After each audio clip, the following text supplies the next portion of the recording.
मेरा नाम शगुन है और हर लड़की की तरह मेरे भी कुछ ख्वाब थे। लेकिन मुझे ये ख्वाब देखने की कीमत भरनी पड़ी, जो मैं सारी ज़िंदगी नहीं भूल सकती। मुझे यकीन नहीं आता कि कोई अपने किसी के साथ ऐसा भी कर सकता है जो मेरे साथ हुआ।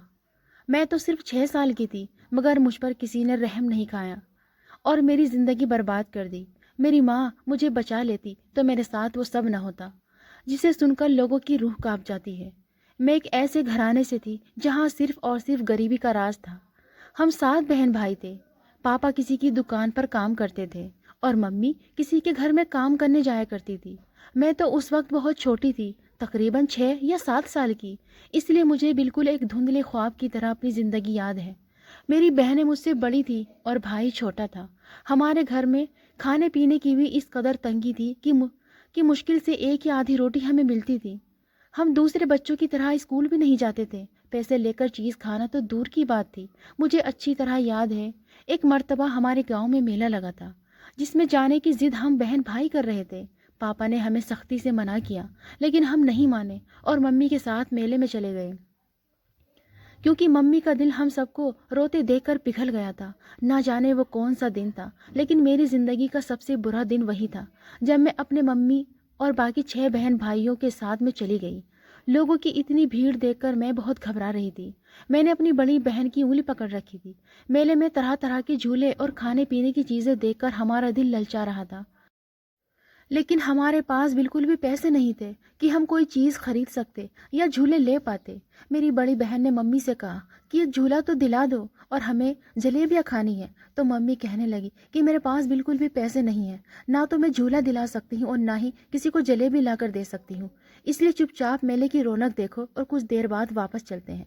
लेकिन अचानक से मेले में लोगों की भगदड़ मच गई। मम्मी हमें लेकर एक साइड पर खड़ी हो गई, लेकिन समझ में नहीं आ रहा था कि वहाँ क्या हो रहा है। फिर मम्मी ने अचानक कहा कि चलो जल्दी घर चलो, वरना हम यहाँ फंस जाएंगे। मम्मी सारे बहन भाइयों को लेकर आगे आगे चलने लगी। मैं छोटी सी थी। अचानक मेरा पैर किसी चीज़ में अटक गया और मैं वहीं पर गिर गई। मेरा हाथ बहन के हाथ से छूट गया, लेकिन कोई भी मेरे लिए रुका नहीं। मैं मम्मी को आवाज़ें देती रही, लेकिन मेले के शोर शराबे में मेरी आवाज़ कहीं खो गई। मम्मी और मेरे बहन भाई मेरी नज़रों से ओझल हो गए और मैं लोगों की ठोकर से बचती हुई एक तरफ खड़ी होकर रोने लग गई। मैंने मम्मी को बहुत आवाज़ें दी और उन्हें इधर उधर तलाश करने की बहुत कोशिश की, लेकिन मुझे ना तो मम्मी कहीं नज़र आई, ना ही मेरे कोई बहन या भाई। मैं वहीं खड़ी बुरी तरह से रो रही थी कि थोड़ी देर बाद एक औरत मेरे पास आ गई और पूछने लगी कि यहाँ खड़ी रो क्यों रही हो। मैंने कहा कि मेरी मम्मी पता नहीं कहाँ खो गई है। तो वो औरत कहने लगी कि परेशान ना हो, मैं तुम्हें तुम्हारी मम्मी के पास ले चलती हूँ। मैंने ये बात सुनी तो रोना बंद करके उसके साथ चल पड़ी। वो औरत मुझे गाड़ी में बिठाकर अपने घर ले गई और कहने लगी, अभी तो रात हो चुकी है, मैं सुबह तुम्हें तुम्हारी मम्मी के पास ले जाऊंगी। फिर उसने मुझे खाना दिया और दूध का गिलास भी। मैं बहुत खुश हो गई। मैंने खाना खाने के बाद दूध पिया और फिर वहीं लेटकर सो गई। जब सुबह हुई तो उसने मुझे अच्छा सा नाश्ता करवाया और कहने लगी कि ये कपड़े पहनकर तैयार हो जाओ, फिर हम चलते हैं। नए कपड़े देखकर मेरा दिल ललचा गया। मैंने जल्दी से कपड़े बदल लिए। इसके बाद उस औरत से कहा कि आंटी चलो मुझे मम्मी के पास छोड़ाओ। तो वो कहने लगी कि मैंने तुम्हारी मम्मी को ढूंढने की बहुत कोशिश की, लेकिन वो मुझे कहीं नहीं मिली। इसलिए जब तक तुम्हारी मम्मी की कोई खबर नहीं मिलती, तुम मेरे पास ही रह लो। मैं ये सुनकर खामोश हो गई। मेरी आंखों में आंसू आ गए। तो वो कहने लगी कि मैं तुम्हें अपनी बेटी बनाकर रखूंगी, तुम्हें किसी चीज़ की कोई कमी नहीं होने दूंगी। जब तुम्हारी मम्मी मिल जाएगी तो फिर तुम उनके पास चली जाना। उन्होंने मुझसे मेरा नाम पूछा और मुझे खेलने के लिए खिलौने भी दिए। इस तरह मैं आंटी के पास रहने लगी। मुझे वहाँ पर कुछ दिन ही गुजरे थे कि एक दिन एक औरत अंकल आंटी वहाँ पर आ गए और मुझे अपने साथ ले गए। उन्होंने कहा कि हम आपकी मम्मी से मिले थे, मगर आपकी मम्मी ने आपको रखने से इनकार कर दिया है। वो कहती है कि मेरे पास बहुत ही बच्चे हैं, मैं शगुन का बोझ नहीं उठा सकती, इसलिए अब आप हमारे साथ रहोगी। मैं तो बहुत छोटी सी थी, मुझे इन बातों की समझ ना आ रही थी, इसलिए मैंने रोना शुरू कर दिया। तो अंकल ने मुझे डांट कर खामोश करवा दिया। अब मैं उनके साथ उनके घर चली गई। उनका घर भी किसी गांव में हमारे घर जैसा ही था, लेकिन उनके घर में कोई बच्चे नहीं थे। मैं अकेली थी, इसलिए मुझे पेट भर के खाने को रोटी मिलती थी। पहले पहले तो मुझे मम्मी पापा और अपने बहन भाइयों की बहुत ज़्यादा याद आती थी, लेकिन फिर धीरे धीरे मैं उनको भूलने लग गई और नए माँ बाप के पास ही मेरा दिल लग गया। मेरे नए पापा शहर से माल लाकर गांव की दुकानों पर सप्लाई करते थे और मम्मी घर में बच्चों के कपड़े बेचा करती थी। गांव की बहुत सारी औरतें वो कपड़े लेने के लिए हमारे घर आती थी। मम्मी ने उनको बताया कि शगुन हमारी बेटी है, हमने इसको एक अनाथालय से गोद लिया है। ये सुनकर सब औरतें मम्मी की तारीफ करती और मैं हैरान हो जाती कि मुझे तो किसी अनाथालय से नहीं लिया, बल्कि मैं तो मेले में गुम हो गई थी। फिर मुझे मेरी मम्मी की याद आ जाती, जिसने मुझे अपने पास रखने से इनकार कर दिया। इसलिए मैं उनसे नफ़रत करने लगी थी। मम्मी पापा ने मेरा एडमिशन स्कूल में करवा दिया। हमारा गांव छोटा सा था, लेकिन उसके बावजूद यहाँ हाई स्कूल तक बना हुआ था। मैं भी वहीं पर पढ़ने लगी। मम्मी सारा दिन घर के कामों और कपड़े बेचने में लगी रहती। पापा को अपने कामों से फुर्सत नहीं थी। पता नहीं मुझे ये लोग क्यों अपने साथ अपने घर ले आए थे। जैसे जैसे मैं बड़ी होती गई तो मुझे पता चला कि इनकी शादी को 15 साल गुजर गए थे। इसके बावजूद उनकी औलाद नहीं थी, इसलिए मुझे अपनी बेटी बनाकर अपने घर ले आए। लेकिन मुझे इस आंटी ने उनके घर पहुंचाया था। उनके बारे में मुझे अभी तक पता नहीं था कि वो कौन है, क्योंकि वो कभी यहाँ पर आई ही नहीं थी। इसी तरह वक्त गुजरता गया। मुझे बेटी बनाकर लाने वाले अपने काम की वजह से मुझे टाइम भी नहीं देते थे। मैं भी अपनी पढ़ाई और थोड़ा बहुत घर के कामों में लगी रहने लगी। पापा गुस्से के बहुत सख्त थे और मम्मी को छोटी छोटी बातों पर डांट देते थे, लेकिन मुझे कम ही डांट पड़ती थी। हाँ, मगर पापा का सारा गुस्सा मम्मी मुझ पर निकालती थी। वो मुझे मारती तो नहीं थी, लेकिन अपनी बातों से मेरा दिल ज़रूर जलाती थी। मैं ये सोचती थी कि अगर इन लोगों को औलाद की ज़रूरत ही नहीं थी तो फिर ये मुझे यहाँ क्यों लाए हैं। शायद अपनी तन्हाई दूर करने के लिए, या शायद लोगों की बातों से बचने के लिए। खैर, मुझे मेरे सवालों के जवाब नहीं मिलते थे। ऐसे ही वक्त गुजरता गया और मैं जवान हो गई। मैंने हाई स्कूल पास कर लिया था। मैं पढ़ने में बहुत अच्छी थी। मैंने पापा से कहा कि मैं आगे पढ़ना चाहती हूँ, इसलिए मुझे शहर भेज दे। लेकिन पापा कहने लगे कि हमारे घरों में बेटियाँ इतना ज़्यादा नहीं पढ़ती, इसलिए मैं तुम्हें भी आगे नहीं पढ़ा सकता। मैं खामोश हो गई और मम्मी पापा से कम बात करने लगी। जब पापा ने महसूस किया कि मैं वाकई आगे पढ़ने की बहुत ख्वाहिश रखती हूँ और इसका मुझ पर यह असर हुआ था कि मेरी सेहत ख़राब होने लगी थी, क्योंकि मैंने खाना पीना भी कम कर दिया था और किसी भी चीज़ में दिलचस्पी नहीं लेती थी, तो पापा ने मुझे इस शर्त पर शहर भेजने का फ़ैसला किया कि मैं कभी भी उनका यकीन नहीं तोड़ूंगी। मैंने पापा से वादा कर लिया, तो उन्होंने मुझे शहर में और आंटी के पास भेज दिया, जिसके पास से वो मुझे अपने घर लेकर गए थे। आंटी अब पहले से बूढ़ी हो चुकी थी, लेकिन अभी भी अकेली रहती थी।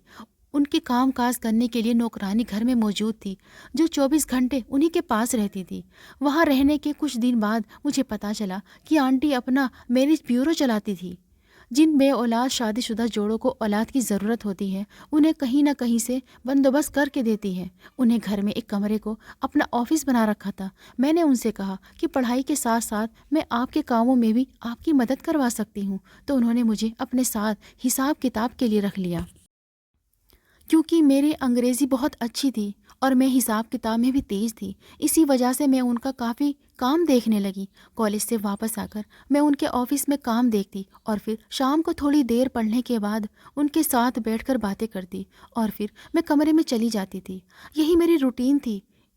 इसी में 6 महीने गुजर गए। इन 6 महीनों में 3 या 4 बार ही अपने घर गई थी, क्योंकि पापा हर 2-3 हफ्तों बाद शहर का चक्कर लगाते और मुझसे मिलने आ जाया करते, तो हर महीने कुछ पैसे भी मुझे देते थे। लेकिन आंटी भी मुझे मेरे काम के पैसे देने लग गई थी, इसलिए मैंने पापा से पैसे लेने से मना कर दिया। उन्होंने कहा कि चलो, पैसे तुम्हारी शादी में काम आएंगे, वो पैसे मैं बैंक में डाल दूंगा।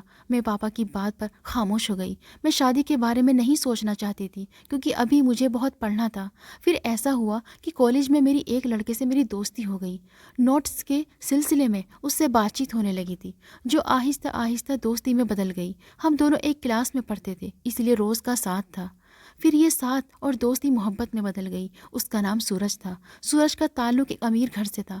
जब उसने मुझे अपने बारे में सब कुछ बताया तो मुझे समझ नहीं आ रहा था कि उसके घर वाले मुझ जैसी गरीब लड़की को कैसे अपना सकते हैं। सूरज कहने लगा कि मेरे मम्मी पापा पुरानी सोच के नहीं हैं, बल्कि उनको इस बात से भी फ़र्क नहीं पड़ेगा कि तुम्हारा बैकग्राउंड क्या है, लेकिन तुम वैसे भी बहुत खूबसूरत और अच्छी लड़की हो। सूरज की बातों से मुझे कुछ तसल्ली हुई। मगर फिर भी दिल में अजीब सा ख्याल आते रहते थे। मुझे उसके घर वालों की तरफ से ही डर था, लेकिन मैं नहीं जानती थी कि असल मसला मेरे घर वालों की तरफ से पैदा होगा। मैं अक्सर रात को भी सूरज से फ़ोन पर बातें करती थी, इसलिए आंटी को मुझ पर शक हो गया। आंटी एक दिन मुझसे पूछने लगी कि रात को तुम किससे बात करती हो? क्या कोई लड़का है जिससे तुम्हारी दोस्ती हुई है? तो मैंने आंटी से कहा कि मेरा क्लास फेलो है और बहुत अच्छा लड़का है, हम एक दूसरे को पसंद करते हैं। ये सुनकर आंटी मुस्कुराने लगी और कहने लगी, ख्याल रखना, तुम जिस घर की बेटी हो वो लोग शायद तुम्हें इन बातों की इजाज़त न दें।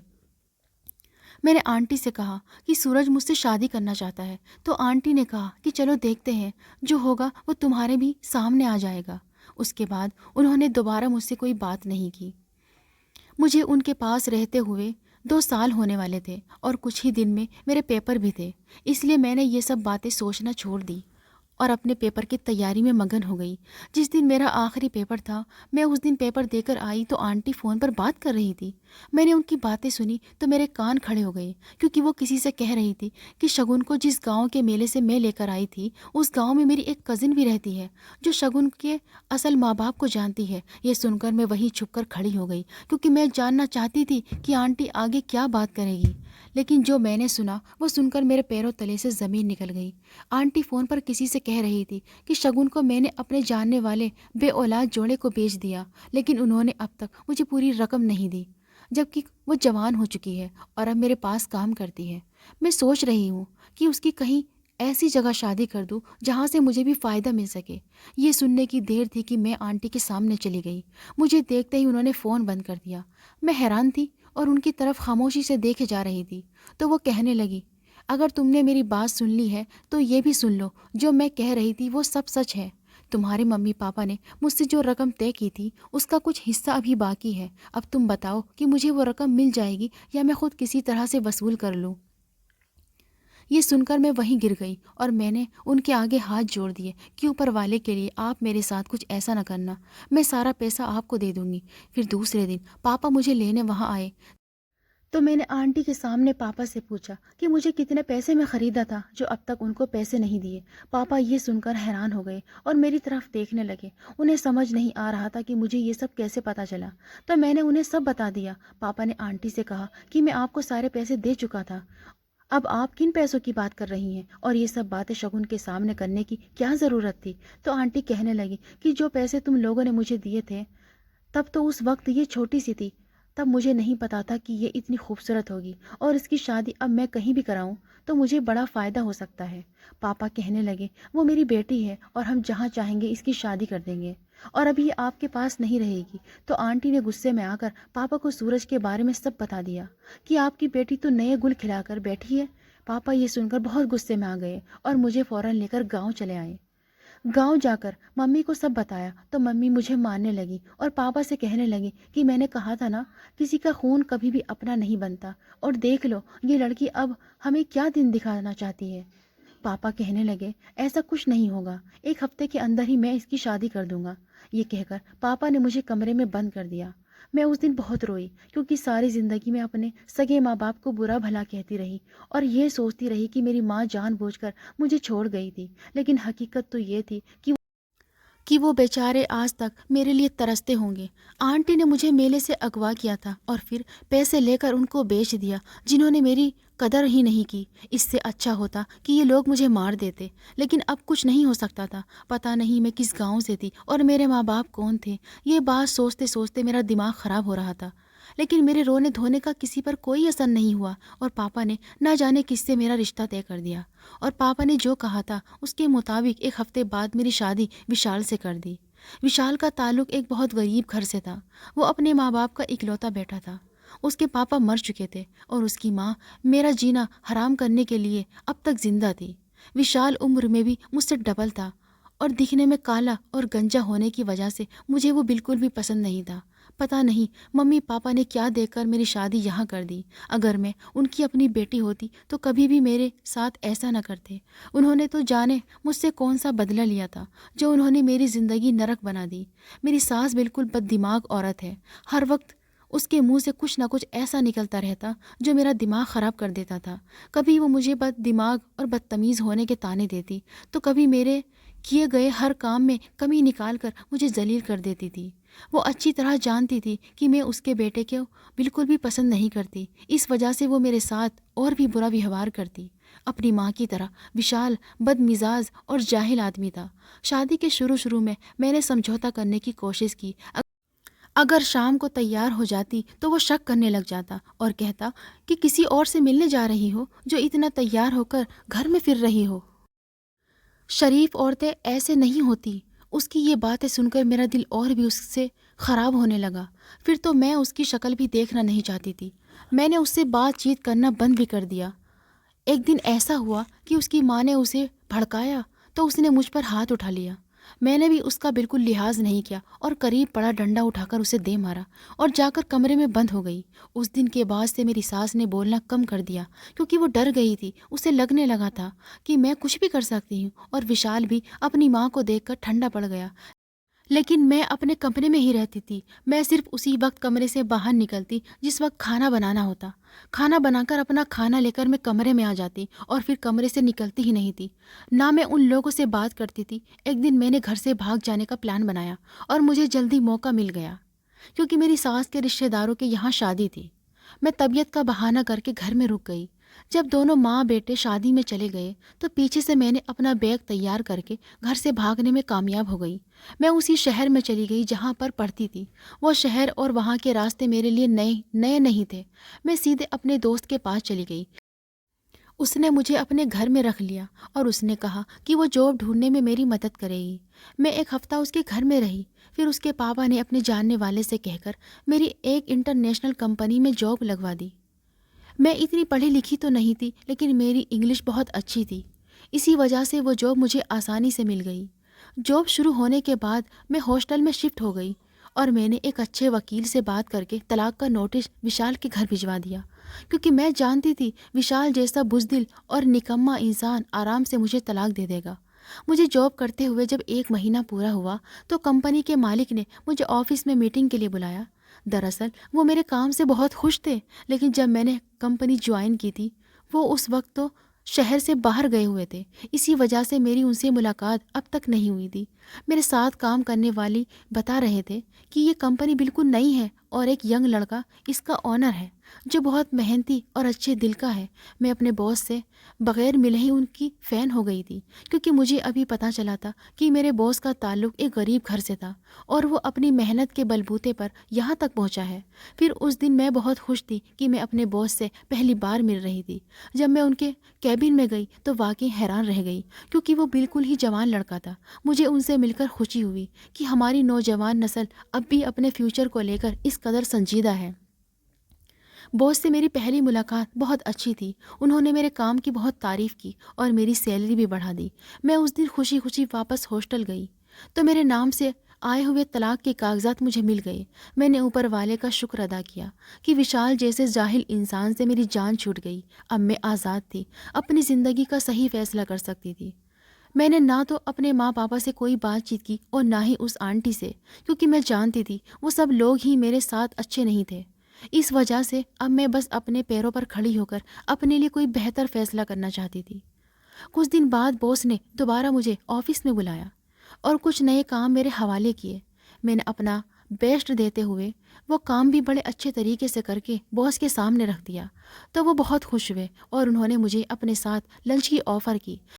मैं कुछ हिचकिचा रही थी लेकिन उन्होंने कहा कि मुझे अपना छोटा या बड़ा भाई समझ ले, मुझे खुशी होगी अगर आप मेरे साथ लंच करेगी। उनकी बात सुनकर मेरा दिल भर आया। मुझे अपने दोनों भाइयों की याद आ गई जो सालों पहले मुझसे बिछड़ गए थे। मैं बॉस के साथ लंच पर चली गई। इस दौरान उन्होंने मुझसे मेरे बारे में पूछा तो मैंने उन्हें अपने बारे में कुछ बताया नहीं। लेकिन वो कहने लगे कि पता नहीं क्यों आपसे मुझे अपनापन महसूस होता है। अगर आप बुरा ना मानो तो मैं आपको दीदी कहकर पुकार सकता हूँ। मैंने खुशी से उनको इजाज़त दे दी और उन्होंने मुझसे मेरा फ़ोन नंबर भी लिया और कहने लगे कि जब भी कोई ज़रूरत पड़े तो मुझे बिना झिझक कॉल कर देना। इस दिन के बाद कभी कभी मेरी उनसे फ़ोन पर बात हो जाती थी। और फिर एक दिन जब मेरी तबीयत ख़राब थी और ऑफिस में नहीं गई तो मुझे उनकी कॉल आई और वो कहने लगे कि मैं आपके हॉस्टल के बाहर कार में बैठा हूँ, आप जल्दी से आ जाए, मैं आपको डॉक्टर के पास ले चलता हूँ।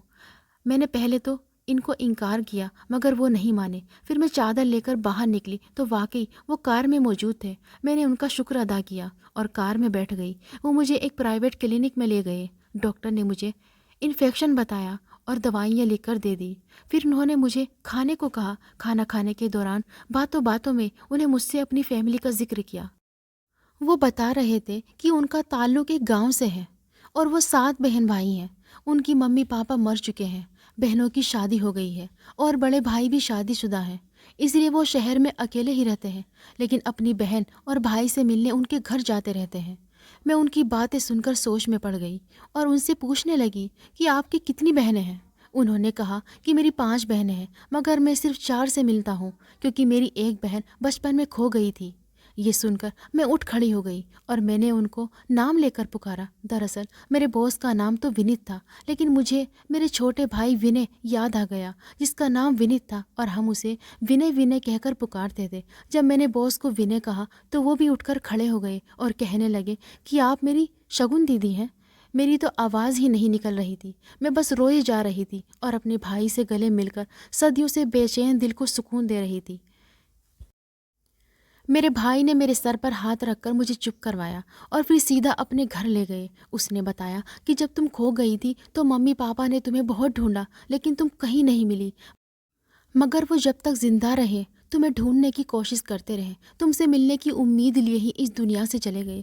मैंने विनय से बड़ी बहन और भाई का पूछा कि वो कहाँ है, कैसे हैं, तो उसने मुझे सबका बताया। फिर कहने लगा कि इस वीकेंड को मैं उनके पास तुम्हें ले चलूँगा। वो सब इसी शहर में रहते हैं, सिर्फ बड़ी दीदी है जो गाँव में रहती है। मेरा दिल बड़ा बेचैन था सबसे मिलने के लिए, और ये मेरे लिए किसी चमत्कार से कम नहीं था कि इस तरह अचानक मुझे मेरा भाई मिल गया। फिर वो मेरे बारे में पूछने लगा तो मैंने उसे अपनी सारी कहानी सुना दी। वो सुनकर बड़ा अफसोस कर रहा था, लेकिन फिर उसने भी ऊपर वाले का शुक्रिया अदा किया कि मैं उनसे मिल गई। उसने मुझे जॉब करने से मना कर दिया और कहने लगा कि अब तुम घर में बैठकर ऐश करो, तुम्हारा भाई है ना। ये सुनकर मैं मुस्कुराने लगी। विनय ने बड़े भाई को फ़ोन करके सारी बात बता दी और कहा कि सारी बहनों को भी अपने घर खाने पर बुला ले। और फिर वीकेंड पर वो मुझे लेकर भाई के घर गया, जहाँ पर मेरे सारे बहनें भाई मौजूद थे। सब एक दूसरे से मिलकर रोते रहे और फिर बड़ी देर तक बातें करते रहे। वो रात हम बड़े भाई के घर ही रुके थे। भाभी बहुत अच्छी थी, उन्होंने हमें बड़े प्यार से ट्रीट किया। उसके बाद बड़ी दीदी और बड़े भाई ने मिलकर मेरी शादी एक अच्छे घर में कर दी और फिर हम सब ने मिलकर विनय की शादी कर दी। वो शादी मेरी ज़िंदगी की यादगार लम्हे थी, जिसमें मेरे साथ थे और मैं अपने पति के साथ खुशी खुशी सबसे मिल रही थी। अगर आपको हमारी आज की कहानी पसंद आई है तो इसे लाइक करें और अपने दोस्तों के साथ शेयर करें। और हाँ, आपने अभी तक हमारा चैनल सब्सक्राइब नहीं किया तो ज़रूर करें।